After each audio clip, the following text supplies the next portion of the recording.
twins ran that part of London like an iron rod. There was nothing that went on in that East End that they didn't know about. If there was a wrongdoing, get off the manor, because they would come down on you like a ton of bricks. Welcome back to another Kray video. Please subscribe to our YouTube channel so you don't miss any videos. And for people really interested in the Krays, check out our private Facebook group, Krays, Crime Lords of London. We're a friendly and moderated group which has been running since January 2018. Please come and give us a try.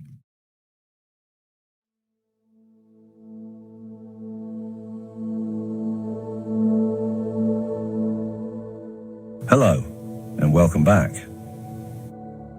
During Christmas 1972, they told me I was being moved to a different prison again. Someone somewhere, some faceless civil servant who had never met me, had decided that 1 year in the hard, high-security island prison at Albany on the Isle of Wight had changed me, that I'd learned from the tough oppression and constant vigilance, and that the threat I'd posed had passed, and I was ready for some rehabilitation to prepare me for my return to the outside world.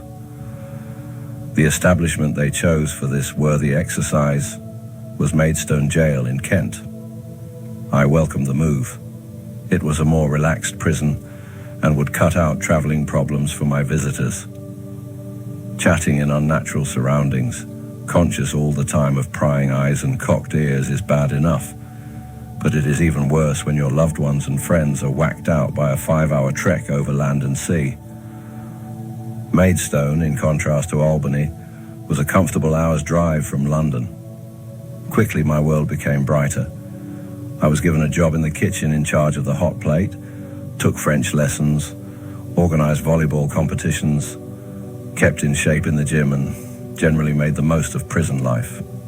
But like everyone else, I lived for my visits, and when Dolly and Nancy arrived, and Nancy ran to me and I took her on my knee and held her close, it hit home to me how much I'd missed.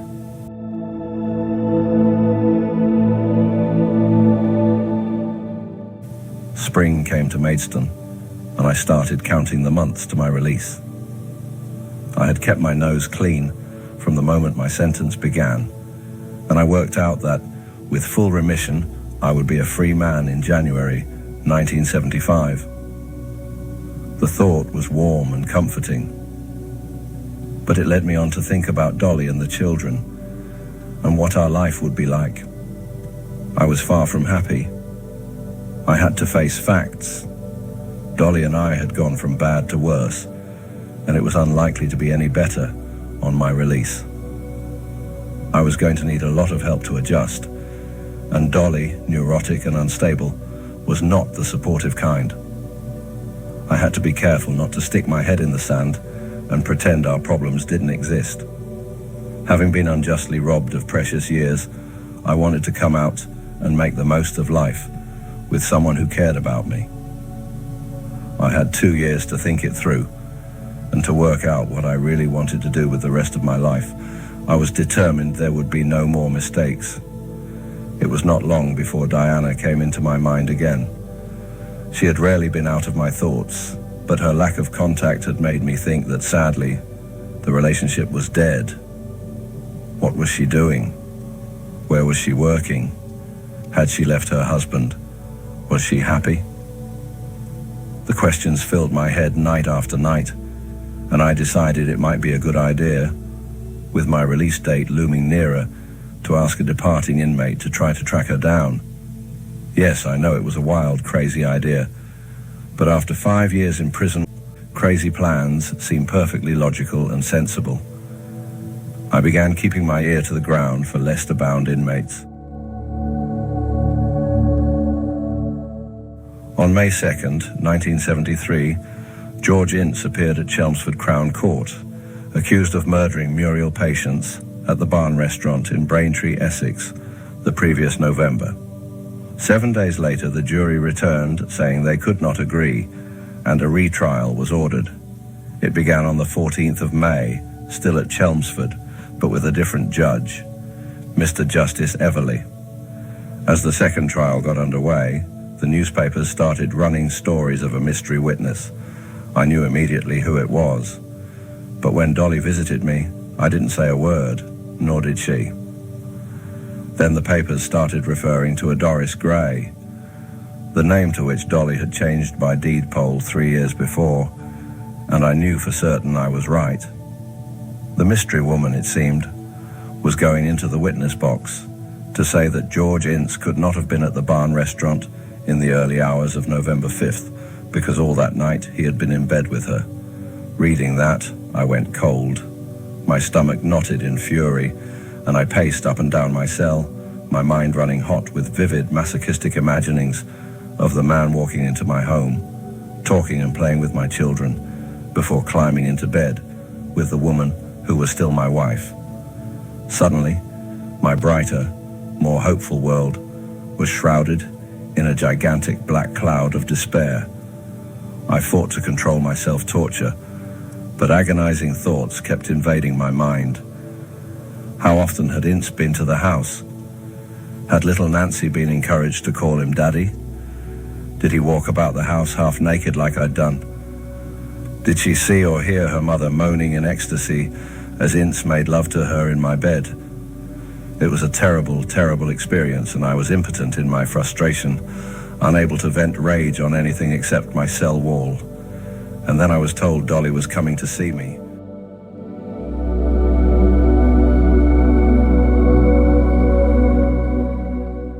The prison promptly ordered 6 extra officers to be present at the meeting. After more than 5 years, they still didn't know me. They had no idea how I thought or how I reacted to situations. Nice was all I said to her as she sat down. She started gabbling on nervously about it. I cut her short. All I want you to tell me, I said curtly, is whether Ince has got something on you to make you give evidence. Or did it happen? Were you with him? Do you want someone to get 30 years, like the twins? She said. I ignored the fact that she had avoided the question. I don't want anyone to go down for anything, I said. I just want to know, Dolly. She opened her mouth again, but I shut her up. I just want to know, Dolly. She was quiet for a few seconds. Then she looked down. He was with me, she said softly. I didn't say anything. Silence was a massive wall between us. Then, deciding attack was the best form of defense, she started to get hysterical. What do you expect? She screeched loudly. You've been away all these years. That's not the reason, I said, still calm. It's happened before, I know. Not like you think, she snapped. Then she started blaming me. It's your fault. You went away. What do you expect me to do? Sit indoors all my life? I didn't expect you to take him home. I didn't expect you to screw him in front of Nancy. Anyway, he was with me, and I am going to give evidence. How can I let a guy go away for 30 years? I took in what she said. I didn't like what I'd heard, but I felt she had no choice. Quite right, I said finally, amazed at my tight self-control. If that's the truth, go and give evidence. I meant what I said. I knew Ince could get 30 years, and I didn't want to see that happen to an innocent man, not even Ince. I don't like it, I added, but you have to do it.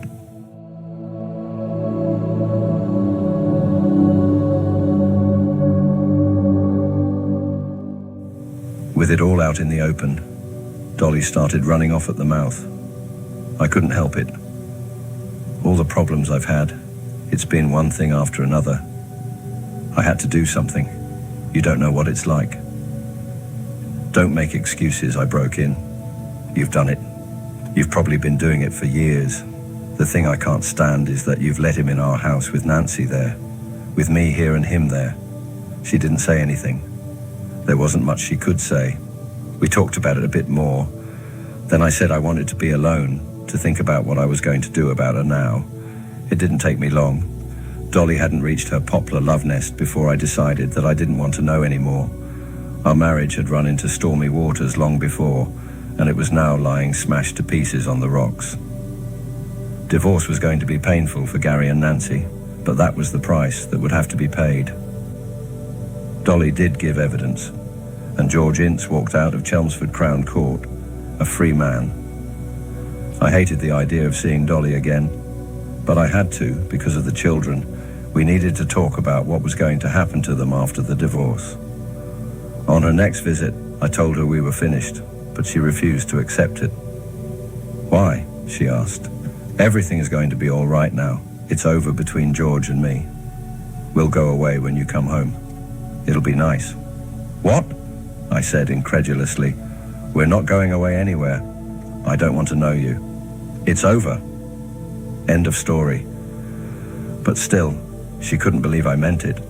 I got 20,000 from a newspaper for my story of my affair with George. I can put some of it away till you get home. We can go away somewhere. "Listen," I said. "I don't need holidays or anything else with you. I don't want to know about that money. Give Gary some and keep the rest. As far as you and I are concerned, we talk about the kids, and that's it."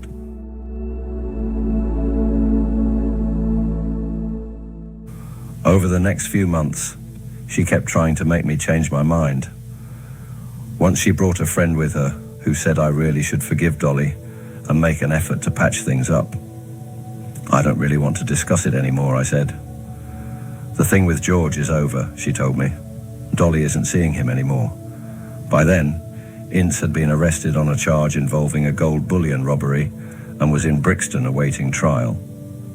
News travels fast on the prison grapevine, and during the next few days, I heard that Dolly had visited him.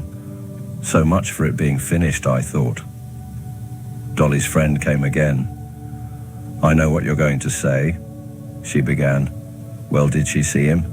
I cut in brusquely, not wanting to waste time on it. "Yes," the woman replied, "but it was the last time." "Do me a favor," I said. "Tell her to come and see me. I want this over now." The following week, Dolly arrived with Nancy and Gary. She looked dreadful, thin, with bags under her eyes, untidy makeup, and her hair a mess. "What's the matter?" I asked. I meant it. I'd never seen her look like that. "Why should I look well?" she replied defensively. "All the problems I've had." I almost choked. "You've had problems." She talked rubbish for about 2 minutes. I looked at Nancy, then Gary. I felt for them, but I couldn't stand it any longer. "Do me a favor," I said quietly. "Get out of here now. And start divorce proceedings. I can't do it from in here." We sat there glaring at each other. Nancy and Gary were quiet. They didn't know what to say. I suppose they were frightened. Finally, Dolly said, "I will do that." And she took Nancy's hand and half dragged her out of the hall, leaving Gary sitting there with his eyes full of tears. I put my hand on his. "I'm sorry about that, Gary." "I'm not," he said. "I'm glad you said it." We sat there for a few seconds, not knowing what to say. My heart went out to him. Finally, I said, "You'd better go. She'll leave without you." "I don't care," he said. "I don't care anymore." We sat there and finished the visit. When Gary left, he found his mother waiting in the car for him. The journey back to London must have been awful. That was the last time Dolly visited me.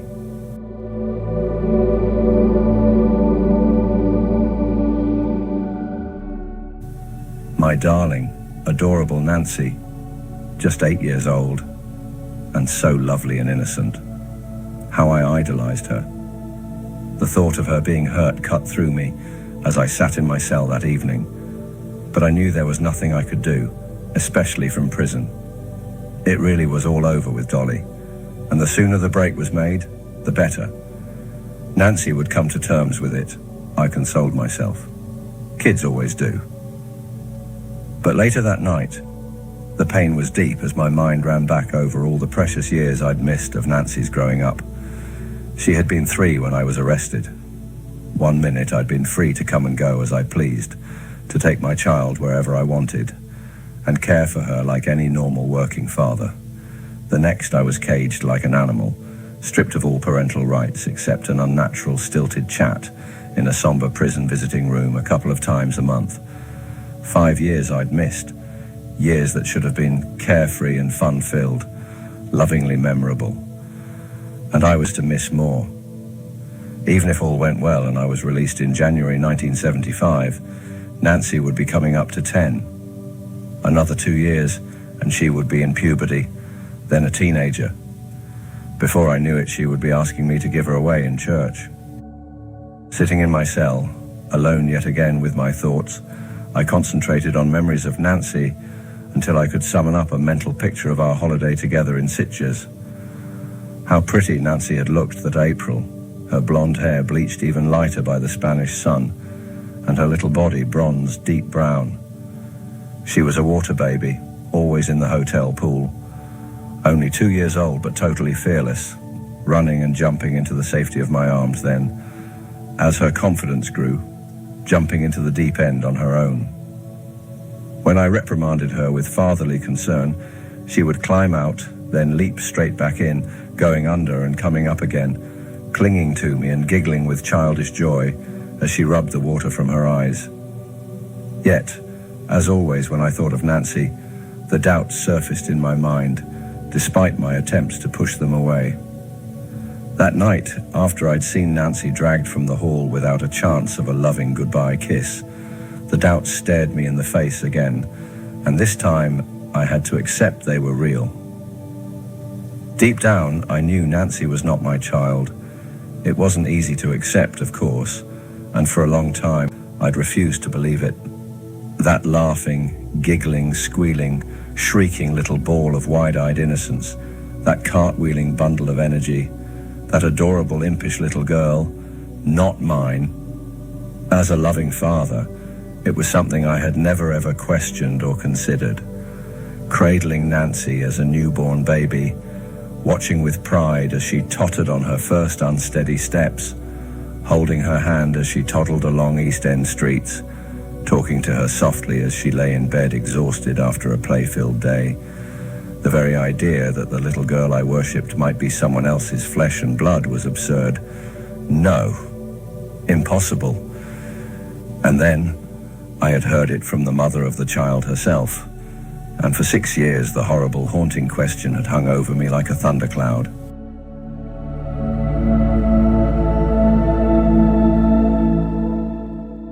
Dolly told me during an argument when Nancy was 2. I was getting ready to go to Leicester on business and Dolly didn't like it. "You think more of that bloody club than you do of me," she said. I groaned inwardly. This was an old chestnut and I wasn't in the mood for it. I wanted to get on the road. "You know I've got to keep an eye on things," I said, fighting to keep the exasperation out of my voice. But Dolly was in the mood for a fallout. She'd been tense all day, building up to it. "It's probably not the only thing you keep your eye on," she sneered. "What do you mean by that?" I snapped. "You certainly don't seem interested in me. You don't want to know." I ignored that and carried on dressing. "You don't want to bloody know." Dolly raised her voice, trying to provoke me. "Leave it out, Dolly," I said calmly. "Not now. I'm late. Business. Bloody business. It's business all the time. When's the last time you took me out?" I felt it best to ignore her and not rise to the bait. "Come on," Dolly persisted more loudly. "When's the last time? Keep your bloody voice down. What's the matter with you?" And then she went into one, shrieking hysterically, accusing me of ignoring her, not wanting her anymore, moaning that I let the twins run my life. Her voice got louder and louder, and then she shouted, "It'd serve you right if I found someone else while you're enjoying yourself up there," I snapped. "Shut your mouth, for Christ's sake," I said fiercely. "You'll wake Nancy." "Why should you worry about that?" Dolly bellowed. I didn't understand what she meant, so I said nothing. "I don't see why you should worry about someone else's kid." Then I said, "What are you talking about?" "What I say. Nancy's not yours, you know." I froze, then just stared at her, searching her hard green eyes, unblinking now in blazing hatred. She's not, you know. Her mouth curled and twisted with arrogance, enjoying my pain. What she had said roared in my ears, deafening me with its implications. I felt suddenly weak. 1,000 responses hammered in my head, but my brain was too numb to make sense of them.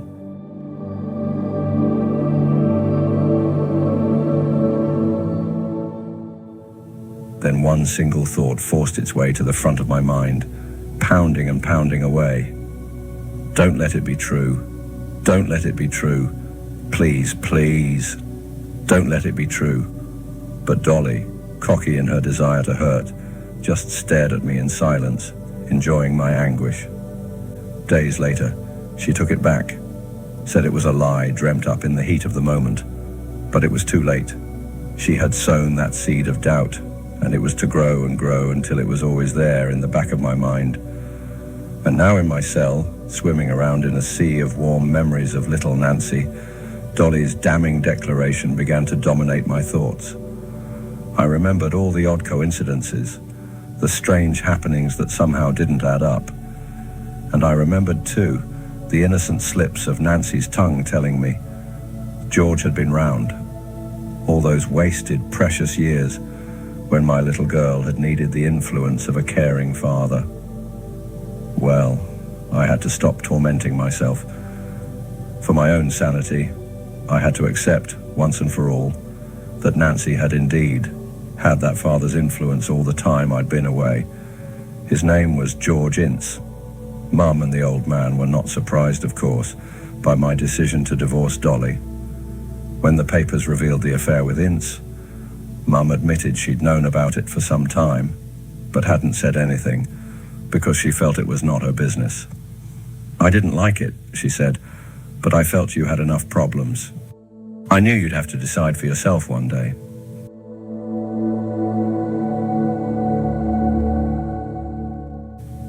Dolly, ever ready to see the worst in people, always blamed Mum for telling me about Ince, but that simply wasn't true. Mum was not the sort of lady who liked making waves and causing problems. When the mystery witness story broke, I told Mum I hoped Diana would read it and get in touch with her, in which case she was to be sure to bring her to see me. I was tempted to ask Mum to try to find Diana herself, but decided against it because she had enough on her plate earning a living, taking care of the old man and visiting the twins and me in different parts of the country. I'd been keeping my ears open for departing inmates, going to Leicester, but had not heard of any so far. I'd spent hours describing Diana to a little Jewish man called George, who was in for fraud. He often said I talked about her so much that he felt he knew her personally, and he told me nothing would give him greater pleasure than to go to Leicester to try and find her. But of course, that's easy to say when you're locked up more than 150 miles away. George was coming up for release and due to be given a little job in a hostel to prepare him for life outside.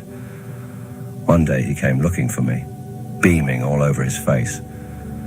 "Charlie," he said excitedly, "I've got the hostel. They're offering me London." He paused, then grinned. "Or Leicester." He stood there, waiting. I didn't know what to say. It's difficult to ask someone to organize their life in a certain way, just to help you find a lost love. But it was as if George was reading my thoughts. "Charlie, I've got no family to worry about. It makes no odds to me where I go. I'd love to go to Leicester to try to find Diana." I was lost for words. Prison life is not known for its generosity of spirit, for humane gestures that demand nothing in return. Finally, I said, "That's really nice of you, George. I'd love you to try to find her." George beamed. I think it made his day.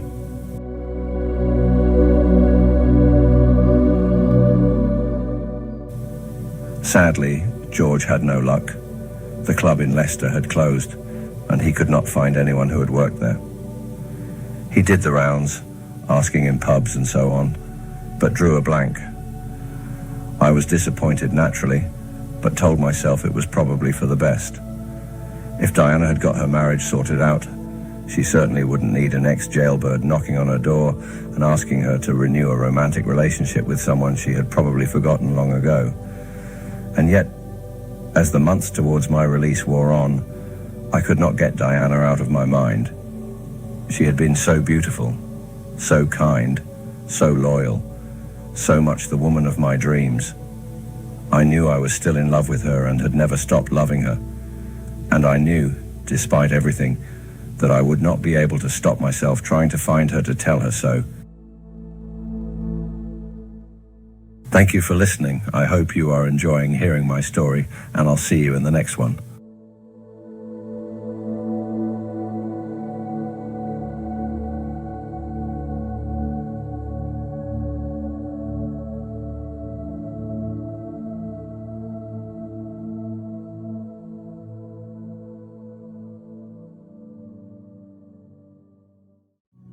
Thank you for watching. If you enjoyed the video, please join our Facebook group. It's called Krays Crime Lords of London. We're a friendly moderated group with over 1,000 Kray and other celebrated gangster videos available for view. There's also thousands of images in the photos sections. The link for the group is in the YouTube description section. I hope we see you there soon. Leave a like and subscribe.